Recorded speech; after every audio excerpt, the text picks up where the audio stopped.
we're going to start getting global Spain by playing a little game. Sorry we're starting late, by the way. The class will end before 11 o'clock because I timed it to be less than an hour long. But, like all games, or good games, you get a prize if you win a little Bellicino for the most alert of you. So, this game's called Fact or Fiction. I'm going to say something factual, perhaps, like Peter Rose is the CEO of Expeditors International. Fact or fiction? You respond. Fact. Beautiful. If you said fiction, there's a lot of great outplacement services around here, and I think Microsoft is hiring.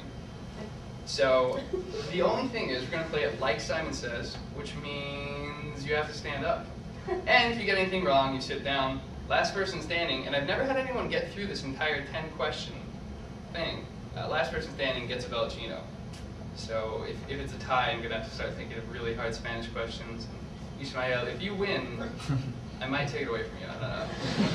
I might take it. So please, if you would, stand up. I know, we could all use the exercise, right? So the first one's going to be pretty easy. We're going to get harder progressively. All right? Check this out. Spain's capital and largest city is Madrid. Fact or fiction? Fiction. Okay, you got to say something. A lot of you didn't. Fact or fiction? Fact. Okay, fact. Madrid, if you got it wrong, please sit down. Honestly, 5.5 million people, 15% of Spain's population. Big city. Over the years, Spain has been home to some of the world's greatest painters, including Pablo Picasso, Salvador Dalí, and Diego Velázquez. Fact or fiction? Fact. Center for Modern Art. Picasso is huge, Gaudí, El Greco, a lot of people. You can go to Madrid and there's 3 of the best art museums in the world right there. The Thyssen, La Albena Sofia, and El Prado, which means the meadow. So yeah, fantastic place for modern art. Once a great colonial power, Spain no longer retains any territory outside of Europe. Fact or fiction? This one is fiction. I hope you got that right.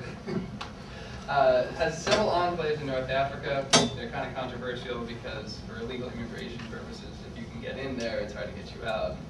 So it's kind of like their Mexican-U.S. border. Common snack in Spain are churros, which are fried sweet breadsticks in warm liquid chocolate. Fact or fiction? Fact. Everyone thinks this is a trick question. It's not. Churrerías, and they're fantastic. These are like the donut shops of Spain. If you want a delicious snack, you get these. They're not like the ones you can buy in Mexico. You know, they're very sweet. They have sugar and cinnamon on the outside, right? Not these ones. They're plain. They're kind of sweet, doughy, and you dip them in warm molten chocolate. It's delicious. And some people even for breakfast occasionally, yeah. So not very healthy, but very good. Spain was almost exclusively a monarchy for centuries up until 1931 when the king went into exile. It is now a republic. Fact or fiction? Fiction. It is fiction. Oh, snaps. Now we got Ismael. And from Pakistan, right? So, got all the international. Oh, hey, did see you over there. So right, monarchy gets removed a few years before Franco comes into power, but near his death, Franco begins to kind of make up with the exiled monarchy. They get reinstated, and now it's a parliamentary monarchy. So, totally democratic government, but they still have a king. Think of it as the British family of the Spanish-speaking world. They're very popular in Latin America. I think a year ago actually, they had the King of Spain and Hugo Chavez in the same room with a bunch of other Latin American leaders. And the King of Spain asked Hugo Chavez he said, why don't you just shut up? That was the direct translation because Chavez kept interrupting his guy, so it's hilarious. They're very popular in the Spanish-speaking world. They're kind of, the Queen sort of family. There's 2 official languages. 2 official languages. Not 1, not 3, but 2. Fact or fiction? This one is so fiction. 5. Sorry. I'm happy. Definitely fiction. So there's 5 languages. Go through them really quick. I speak Castellano. So does Ishmael, and it's Spanish, right? Slightly different. There's one more verb form, and you lisp C's and D's and Z. I'll explain that later. Then there's Catalan, which is co-official in Catalunya, which is in the northeastern corner. There's Valenciano, which is right below it. There's Gallego, which, Ismael, you're fluent in Gallego, right? Mm-hmm. Lion.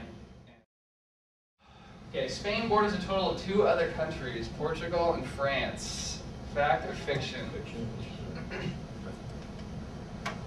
Spain also shares a border with Andorra, a tiny country located between Spain and France, and Gibraltar, which is technically a separate country and the protectorate of England. Weird status. Spaniards don't really like it.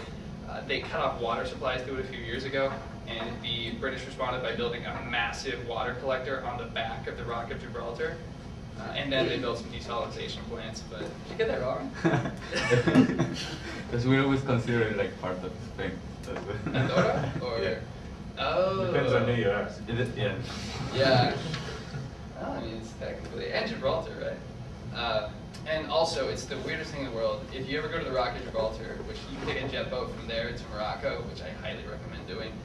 But one, Gibraltar has the only indigenous ape population in Europe. There's a bunch of monkeys there, and people theorize there was some sort of like tunnel that connected it with Africa. So I went up there with, we had a crazy taxi driver who took us to the top of it, and he got a monkey to jump on top of my head. It's a valuable cultural experience. Tell you what. But it's just, if you ever see the Rock of Gibraltar, it's like flat, and then, whoa, it's just huge. And since it's really small, it needs an international airport. So it's the only airport where a highway and a runway intersect. So sometimes you have to stop for a 747 landing, which was nuts. But good times. You won, by the way. Congratulations. So here's $2, put the rest of these up here just for fun. Salsa, merengue, cha-cha, and bachata are all popular traditional dances in Spain. Fact or fiction? Fiction. Fiction. These are all Latin American. Salsa, for example, was developed in Cuba in the 50s, I believe. In Spain, more traditional dance would be flamenco, which is really cool, done by the gitanos, or Spanish for gypsies. And especially if you go to like Andalusia, where Granada is, I've heard that the only real flamenco you'll ever hear is from a drunk gypsy at 3 a.m. who just broke up with his girlfriend. So that's real flamenco right there. And in Granada, by the way, you can go to caves. They have clubs that are built into caves, and they do flamenco dances in there. So I've never been. I've been to Granada, but didn't do the cave thing. That would be awesome. Spain, one of the world's top 10 largest economies. Fact or fiction? Fact. Fiction. It is fact. It's number 8. Yeah, only 42 million people, I believe, but small. Parts of Spain have a Celtic heritage and consider the bagpipe a traditional instrument. Music hero. Right. The music kind of, I hope, gave it away. Let me go to my, see if I can find my favorite song here. No. Oh. So this is my buddy's group, named Alex Wickham. His parents are British, but so it's really funny.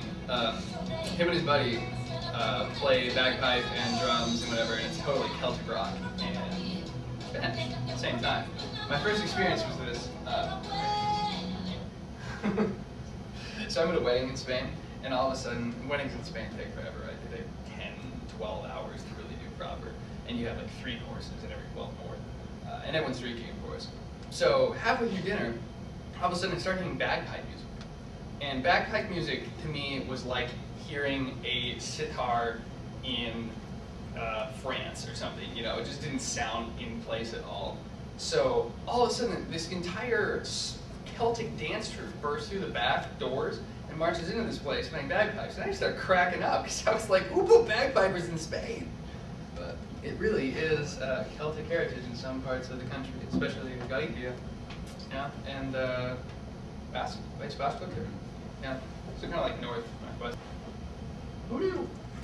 Behind soccer, or football, as they call it there, baseball is Spain's second most popular sport. Fiction. Fact or fiction? Fiction. Totally fiction. Ah, Baseball's not very popular. You always hear the Europeans say, I don't know you guys watch baseball, man. It's so boring. So then respond by saying, yeah, you watch a sport where people score once during 90 minutes. Back and forth. But yeah, Spain is huge into basketball, and they actually followed the Sonics for a while. So if you talk to someone in their 30s and tell them you're from Seattle, they're like, oh yeah, you have these Super Sonics and Gary Payton with the shoes. Yeah, man. It's really fun.